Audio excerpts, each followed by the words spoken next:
Film industry की कातिलाना अभिनेत्री पूजा भट्ट 49 साल की हो चुकी हैं। आज भी उनकी फोटोज लोगों को 440 वोल्ट का झटका दे देती हैं। बेशक आज पूजा पर्दे से गायब हैं, लेकिन बंद कमरे में ही वो काम करती हैं, जिसकी आवाज बाहर तक गूंजती है। पूजा भट्ट को पर्दे से गायब करने वाला कोई और नहीं बल्कि उनके पति थे। हैरानी की बात तो यह है कि पूजा भट्ट अपने पति से सालों पहले ही अलग हो चुकी हैं, लेकिन अब तक क्यों वो पूजा भट्ट से ऑफिशियली तलाक नहीं दे पाए, इन सब की वजह भी हम आपको बताएंगे। लेकिन उससे पहले हम आपको बता दें कि पूजा भट्ट वो एक्ट्रेस हैं जिन्होंने फिल्में तो बहुत कम की हैं, लेकिन जिस भी फिल्म में उन्होंने काम किया उसमें धमाल मचा कर रख दिया। उस फिल्म के हीरो के साथ अफेयर की चर्चा खूब हुई थी। जी हाँ, जिस फिल्म में पूजा काम करे और उस फिल्म के हीरो का नाम पूजा से ना जुड़ा, ऐसा हो ही नहीं सकता। पूजा भट्ट ने 17 साल की उम्र में ऐसी बोल्ड अंदाज में फिल्में बनाई कि उनकी कातिलाना अदाएं देखकर पूरा बॉलीवुड उनके आगे पीछे घूमता था। किसी जमाने में पूजा भट्ट नंबर 1 एक्ट्रेस कही जाती थी। पूजा भट्ट के बिकनी फोटो शूट ने फैंस के बीच तहलका मचा दिया था। हर कोई इनकी बोल्ड अदाओं को देखकर उनका दीवाना हो गया था। पूजा भट्ट अपने जमाने की टॉप लीडिंग एक्ट्रेस में से एक रही हैं। उनके ड्रेसिंग सेंस का पूरा बॉलीवुड कायल था। पूजा भट्ट ने बॉलीवुड में अपने करियर की शुरुआत फिल्म डैडी से की थी। उस समय पूजा महज 17 साल की थी। इसके बाद पूजा भट्ट फिल्म दिल है कि मानता नहीं में आमिर खान के साथ लीड रोल निभा चुकी हैं। यही वो फिल्म है जिसमें पूजा को दर्शकों के बीच काफी अच्छी पहचान मिल गई थी। इस फिल्म के दौरान ही पूजा भट्ट का नाम आमिर खान से भी जुड़ गया था। इसके बाद पूजा के अफेयर्स की खबरें बॉबी देओल के साथ आने लगी और इसके कुछ दिनों बाद रणवीर शौरी के साथ भी। लेकिन पूजा भट्ट ने 2003 में मनीष मखीजा से शादी करके सभी को चौंका दिया। मनीष का बॉलीवुड से दूर दूर तक वास्ता नहीं था। वो टीवी पर एंकरिंग किया करते थे।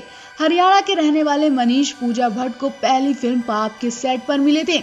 इस फिल्म के जरिए पूजा बॉलीवुड में डायरेक्टर के रूप में डेब्यू कर रही थी।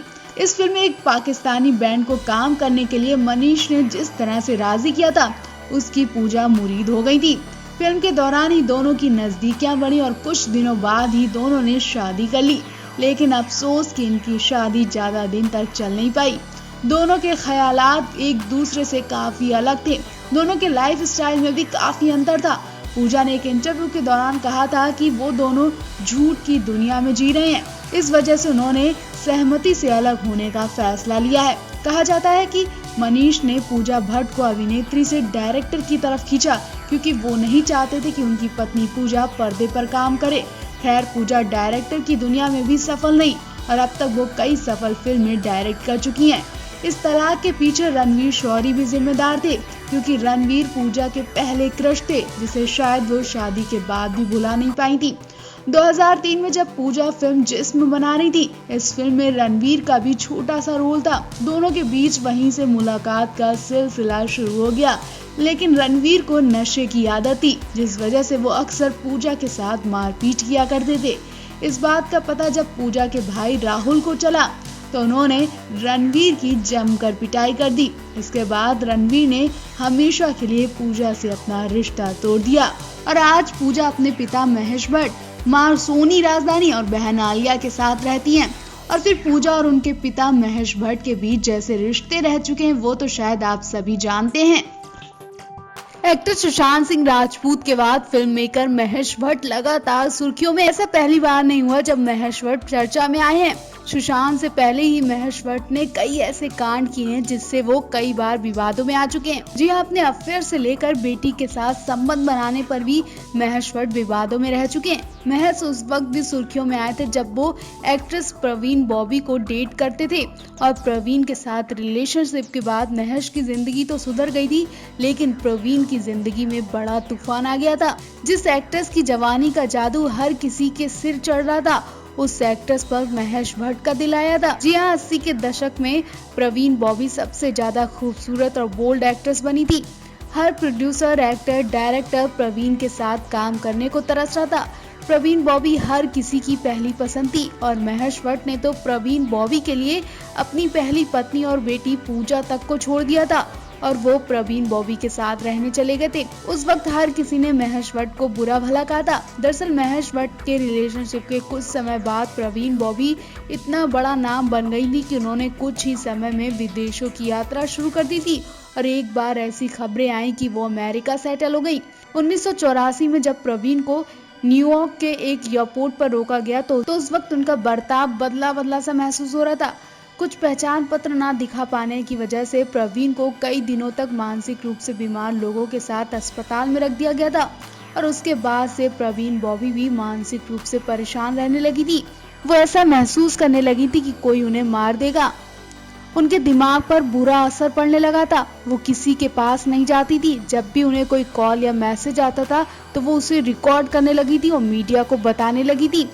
इन सब से प्रवीण की दिमागी हालत खराब होने लगी थी। महेश भट्ट ने खुद बताया था कि एक दिन वो घर में गए तो प्रवीण फिल्म का कॉस्ट्यूम पहनकर एक कोने में बैठी रो रही थी और हाथ में चाकू था। वो इशारों में महेश से कह रही थी कि गेट बंद करो, कोई हमें मार देगा। उस वक्त से महेश ने सोच लिया था कि उन्होंने प्रवीण को खो दिया। फिर उसके बाद प्रवीण की जिंदगी में सब कुछ बदल गया। उसके बाद 2005 में उनके घर से प्रवीण की बॉडी ही निकाली गई। महेश भट्ट से उस वक्त काफी ज्यादा सवाल जवाब पूछे गए थे। इसके अलावा महेश भट्ट अपनी सगी बेटी पूजा भट्ट के साथ आपत्तिजनक फोटो शूट करवाने पर भी फंसे थे। लोगों ने उन्हें उस वक्त भी बुरा भला सुनाया था। नागरिकता संशोधन एक्ट को लेकर जहां देश में विरोध प्रदर्शन हो रहे हैं तो वहीं बॉलीवुड स्टार्स अनुराग कश्यप, राजकुमार राव, अक्षय कुमार, विकी कौशल जैसे स्टार्स ने भी निराशा जाहिर की है। इस बीच एक्ट्रेस कंगना रनौत की बहन रंगोली ने सीधा निशाना महेश भट्ट पर साधा है। आलिया के पिता महेश भट्ट ने प्रदर्शन को लेकर एक ट्वीट किया जिस पर रंगोली ने ऐसा जवाब दिया कि भट्ट परिवार शर्म से ही झुक गया। विरोध प्रदर्शन को लेकर महेश भट्ट ने लिखा, अगर आप में प्रेम नहीं है तो वो सब करो जो कर सकते हो। धरती के सारे देवताओं के पीछे भागोगे, तमाम सामाजिक काम करोगे, गरीबों का भला करने की कोशिश करोगे, राजनीति में जागोगे, किताबें लिखोगे, कविता करोगे, लेकिन रहोगे एक मुर्दा इंसान ही। बिना प्रेम के तुम्हारी समस्याएं बढ़ती ही जाएंगी, कई गुना हो जाएंगी। ट्वीट पर रंगोली ने पूजा और महेश की एक फोटो ही बीच में ला दी जिसको लेकर पहले भी विवाद हो चुका है। फोटो में महेश अपनी बेटी पूजा को लिप किस करते नजर आ रहे हैं। इस फोटो को अपलोड करते हुए रंगोली ने लिखा, भट्ट साहब किताबें पढ़ लेने से हम सिर्फ बड़ी बातें सीख सकते हैं, बड़े नहीं बन सकते। जवान लड़की को जांग पर बैठाकर ऐसे किस करते फोटो खिंचवाते हो। इंसान अपने कर्मों से बड़ा बनता है। क्या किया आपने देश के लिए। पूजा और महेश का ये फोटो तब का है जब उन्होंने बहुत पहले बेटी के साथ फोटो शूट करवाया था। भले ही महेश भट्ट के लिए ये फोटो शूट एक आम फोटो था लेकिन लोगों को रास नहीं आया था। हर किसी ने महेश और पूजा की इस फोटो को देखकर गुस्सा जाहिर किया था। वहीं जब इस बारे में महेश से पूछा गया था तो वो भी अपना गुस्सा शांत नहीं कर पाए और कहने लगे कि अगर पूजा भट्ट मेरी बेटी ना होती तो मैं उसके साथ शादी ही कर लेता। महेश के इस आपत्तिजनक बयान की उस वक्त खूब चर्चा हुई थी। लोग महेश भट्ट को बुरा भला कह रहे थे लेकिन महेश भट्ट को किसी बातों का कोई फर्क ही नहीं पड़ा। Milam news report.